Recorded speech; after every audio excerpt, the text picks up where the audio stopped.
may mga MMDA at ayun, kumpleto na yung mga super T-girders na naka-install doon.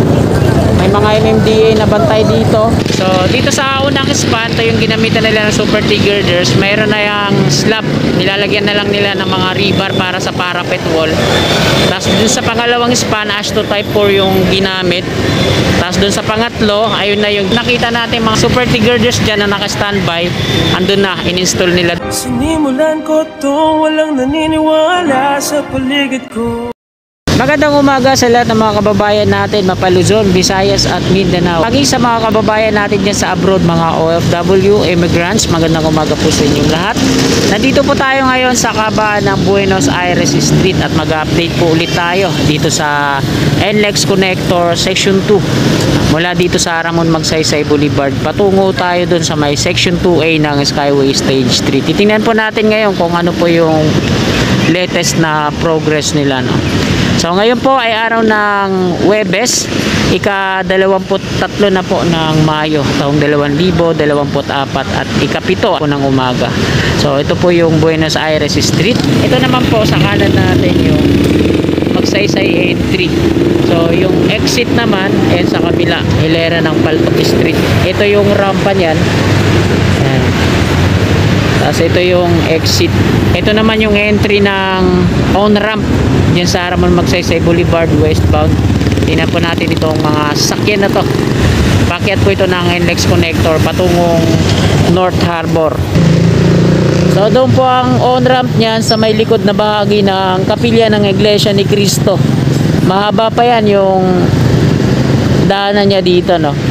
Ito yung entry. At ito naman yung viaduct ng NLEX Connector na ginamitan nila ng reinforced concrete slab. Wala pong mga girders na ginamit po dito, no? Direkta po yan, buhos. Yan. Mahaba din, mga hanggang doon sa may kapilya ng Iglesia ni Cristo. So maraming span to, no? Ginamitan nila ng reinforced concrete slab. Tapos mula dyan sa may westbound, ayun naman yung steel box girders yung ginamit nila. Dalawang span patungo doon sa east. At mula doon sa dulo naman sa tabi ng PLDT building, ngayon naman yung mga super T girders, Ashto Type 4 concrete girders yung ginamit.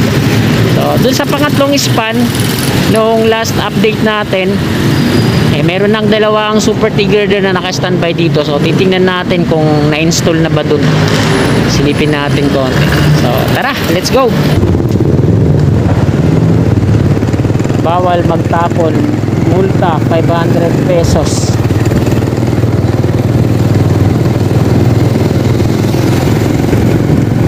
Kahabaan po ito ng Buenos Aires Street. At kakanan na po tayo dito, palabas ng Ramon Magsaysay Boulevard westbound.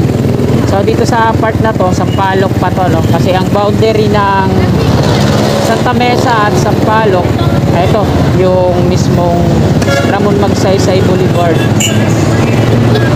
Itong westbound, Sampaloc pa to.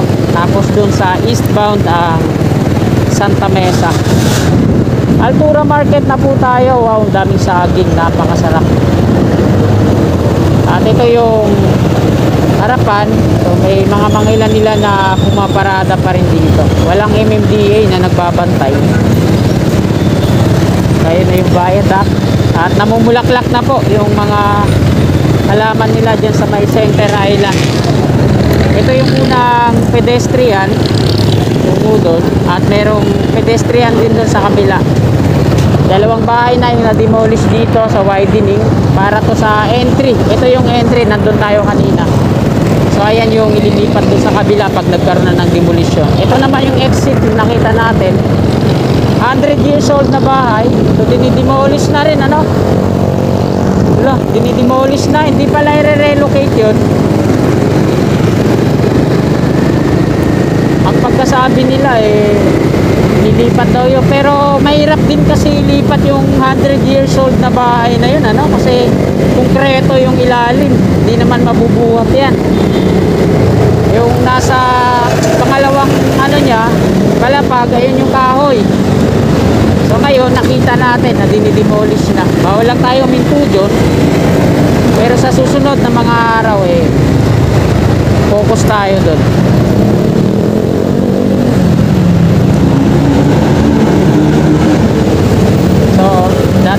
At dito tayo mag-U-turn sa may Coresa Street.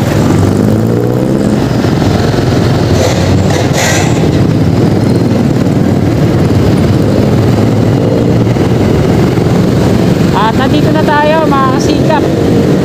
Eastbound na po ito ng Ramon Magsaysay Boulevard.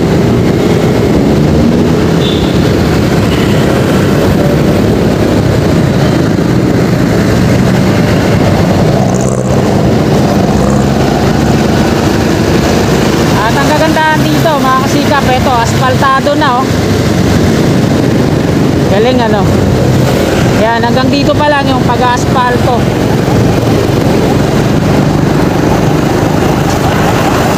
Ang saklap na ito, ina-asfalto nila tapos bigla na namang magkaroon ng pagtawid yung construction dito ng JLC, yung pagpapalit ng mga drainage. Sisirain na naman yung asfalto. At pinatapos muna nila yung JLC construction bago mag-asfalto. Nasa New Santa Mesa Interchange na po tayo. So bantay sarado dito, mukhang hindi tayo makakapag-video ano.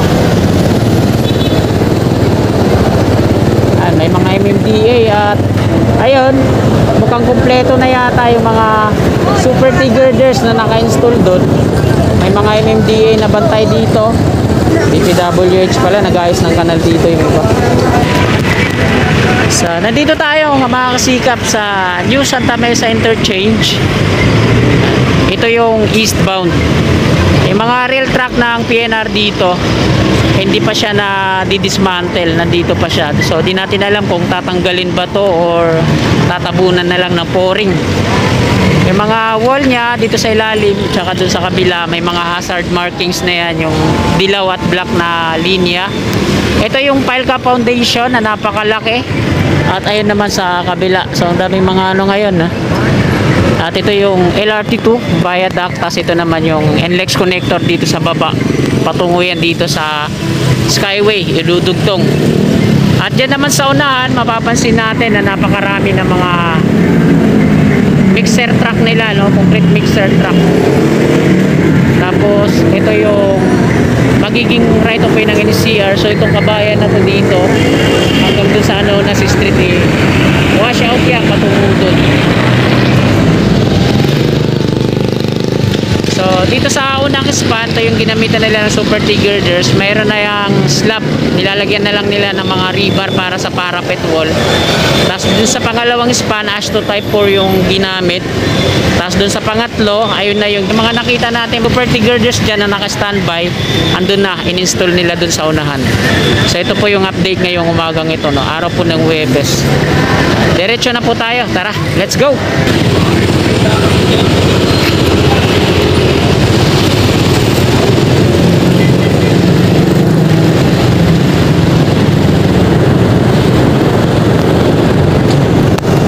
Diretso tayo na Skyway Section 2A itong vlog na to.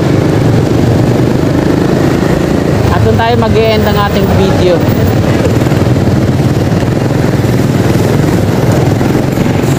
So sana hindi ma-traffic.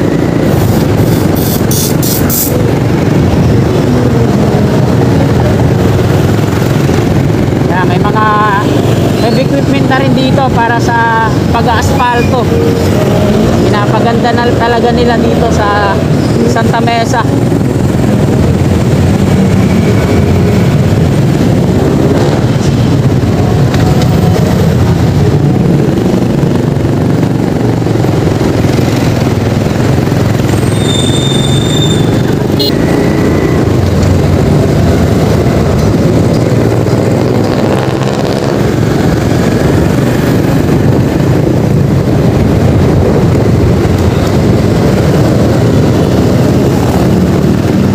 Teresa Street, so hindi muna tayo didiretso doon, tsaka na pag meron na tayong sapat na panahon at oras.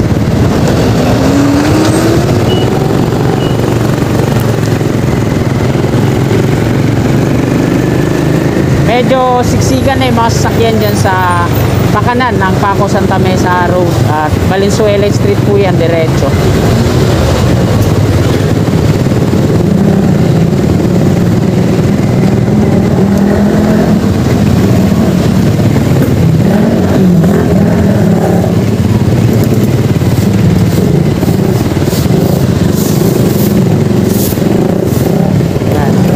malubha na nga dito, ano. Ito tayo, shortcut. Ayan, oh, wala nang galawan. So tingnan natin kung ano. Alam ko na, baka nagdidrill na sila dyan sa may bandang gitna. Ayan, nagdidrill na nga po ang Bauer dito sa part nila. Ito yung off-ramp patungo dito sa likod natin.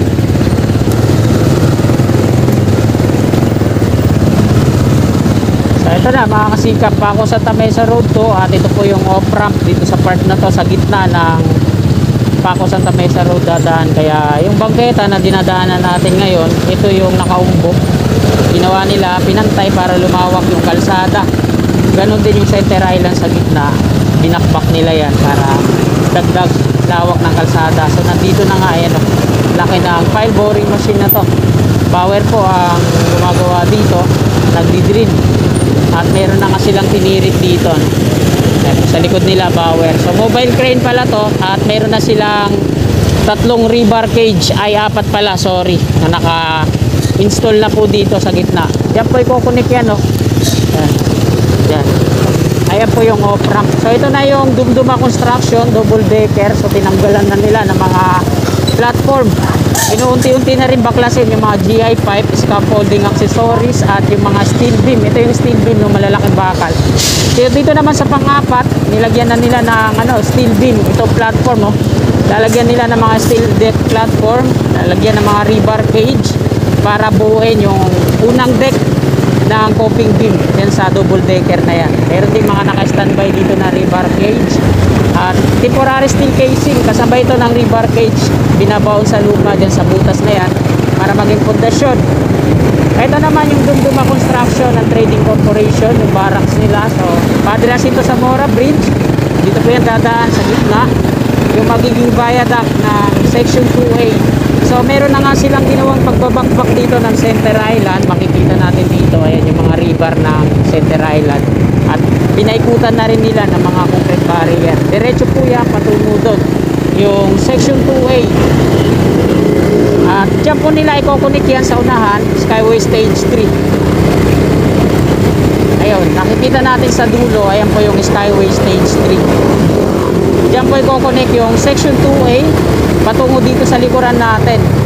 At dito sa may Maui OSS at Barangay Development Center, diyan po magdilink ang NLEX connector at Skyway Stage 3 section 2A. Dito dadaan yung section 2A, sa kaliwa natin yung kabahayan na yan. So magkakaroon pa dyan ng maraming mga kabahayan pa madidemolish dyan sa right of way dyan. Ayan, dyan po ikukunik yan. Sa taas yung southbound, sa baba yung northbound. At ito namang dinadaanan natin, ito yung future viaduct po ng NCR. So magkakaroon pa ng dito. So i-demolish pa nila to, itong flyover na to, at gagawing viaduct ng NCR o North-South Commuters Railway Project.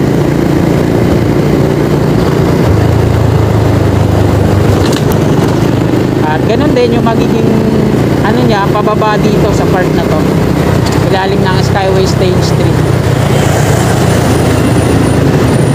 3. Magiging upgrade sa part na to yung NCR.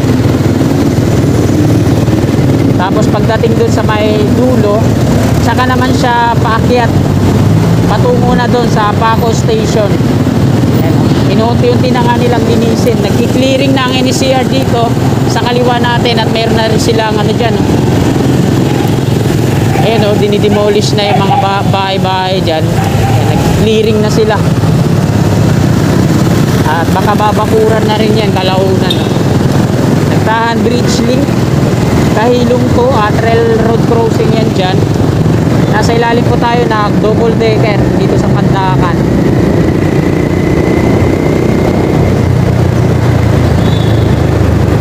Ayan, Labores Street dito pa kanan.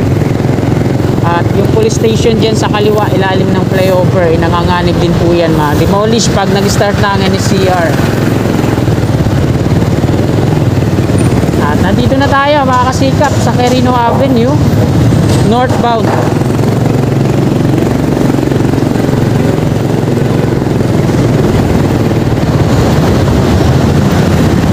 So dito tayo mag-U-turn sa dulo. Ayan.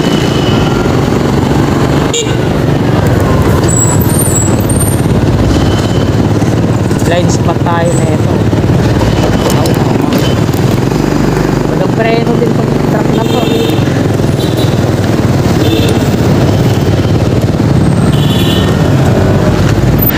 At ayan mga kasikap, nandito na po tayo sa Plaza Azul at dito na po nagtatapos tong video natin. Update ngayong umaga, araw po ng Huwebes, ika-23 na po ng Mayo, taong 2024. Maraming salamat sa patuloy niyong suporta at walang sawang panunood ng aking mga vlogs. Gandang umaga at God bless po sa ating lahat.